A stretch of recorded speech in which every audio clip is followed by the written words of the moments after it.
ये साला हमारी बात को नहीं मानेगा।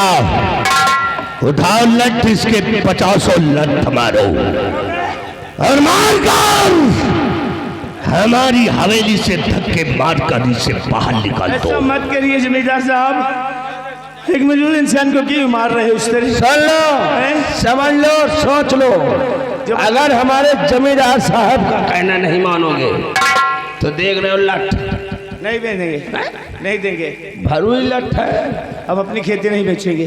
नहीं दो, नहीं बेचेंगे, नहीं बेचोगे, नहीं बेचेंगे। साले खेती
के बच्चे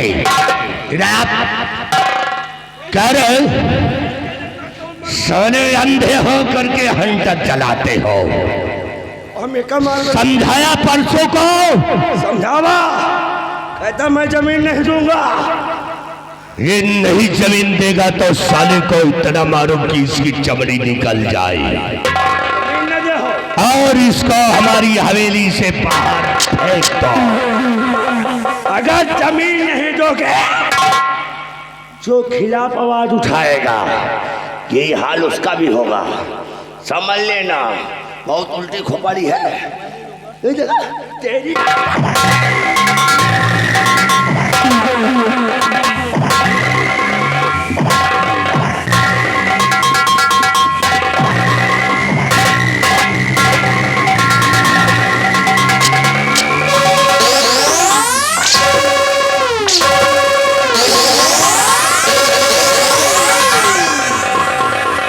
चाहते कहीं के शानी रात भर में सुधर जाओगे तो मैंने उसके ऊपर लात चलाए, तुम साले मेरे ऊपर चला रहे हो। अरे हम धक्का मार रहे नहीं जा रहा ना, हम उठेली और आप हराम खोर अंधे की औलाद, मालिक सुधर जाओ। महाबली, ये परसों किसान खेती देने से इनकार कर दिया। इसने बहुत बड़ी दुश्मनी फैला दिया। तुम एक काम करो, जाओ मेरे सगे भाई श्याम सिंह को बुला कर ले आओ। भाई को? हाँ, बता लो कि तुम्हारे बड़े भाई सुंदर सिंह तुम्हें याद किए हैं। फोन मिलाओ।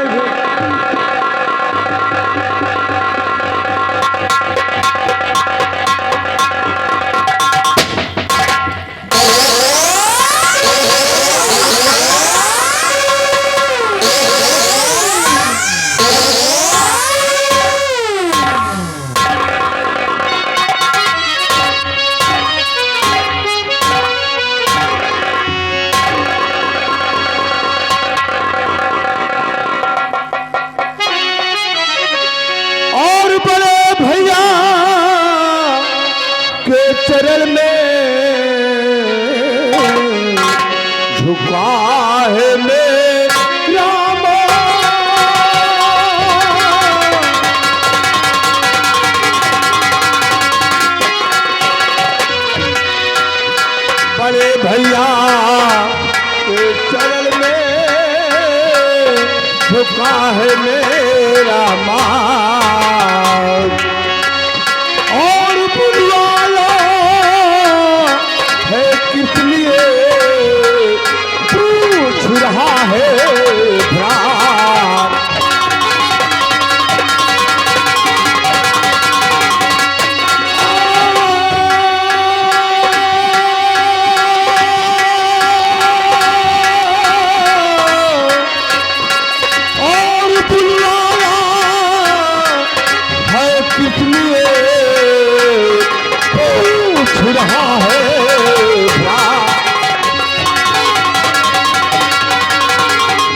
और भाई भाई में ऐसा हुआ ना कभी।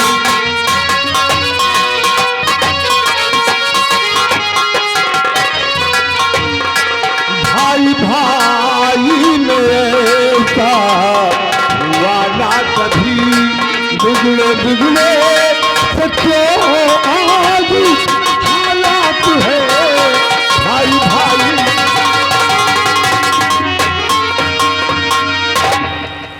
भैया मैं जानना चाहता हूँ आपकी खामोशी का कारण क्या है? जानना चाहते हो तो छोटे भाई सुनो मेरी बात।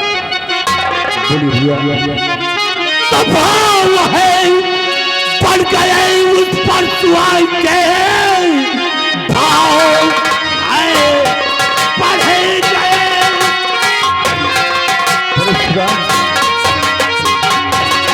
के भाव है पड़ गए उस पर सुहाई के कहते कहने से उसने किया इनकार है। मुझको किसी कीमत पे अरे वो चाहिए। खेती की कीमत उसने न मंजूर की।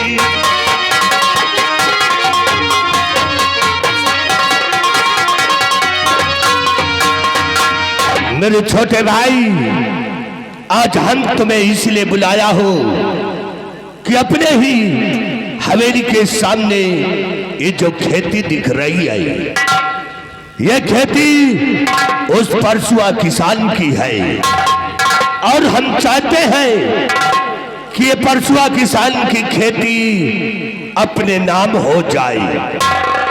इसलिए कि उसकी कितनी भी कीमत देना पड़े मैं देने के लिए तैयार हूं। तुम परसुआ को समझाओ। बड़ी भैया बस इतनी सी छोटी बात के लिए आप उदास बैठे हैं। आखिर आपका भाई किस मर्ज की दवा है? मैं कब किस काम में आऊंगा? तो आपका छोटा भाई ना छोटा रहा। छोटा भाई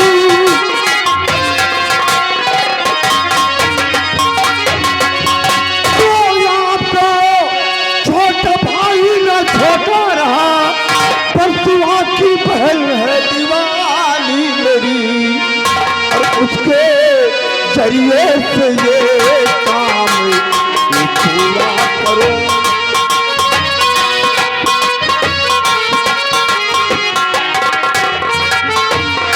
उसके जरिए से ये काम पूरा करो।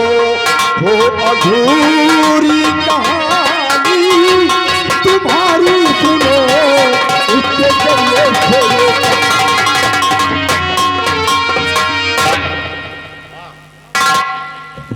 तो इसका मतलब कि परसुआ की बहन तुमसे प्यार करती है। हाँ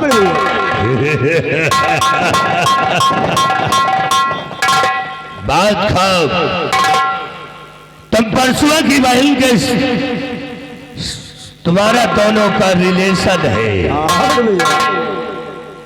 बहुत अच्छा। अब तो काम आसानी से हो जाएगा। देखो मेरे भाई श्याम सिंह तुम परसुआ की बहन से प्यार करते हो और वो तुम्हें बहुत दिलो जान से चाहती है और उसके पेट में गर्भ भी है।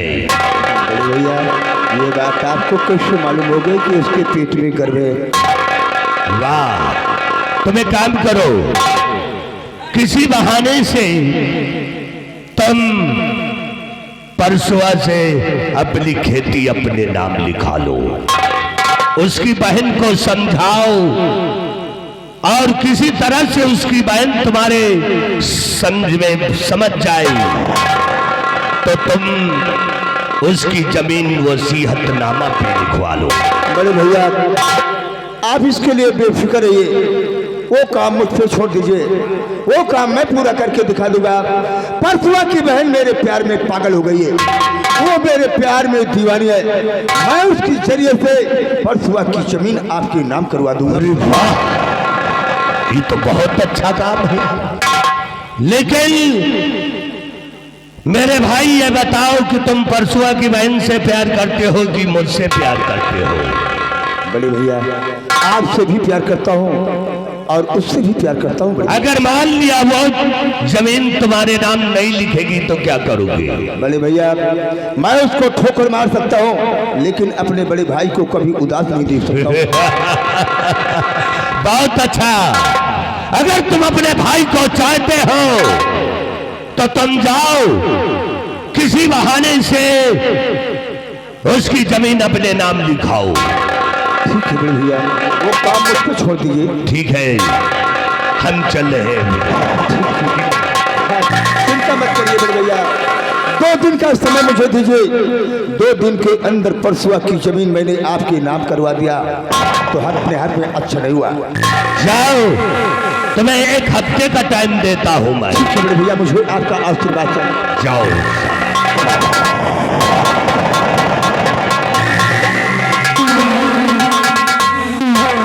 परसुआ मैं जानता हूं कि अगर तो हमारी कहने पे नहीं आएगा तो तेरी बहन का वो हालत करवा दूंगा कि शायद तू एहसास नहीं कर पाएगा।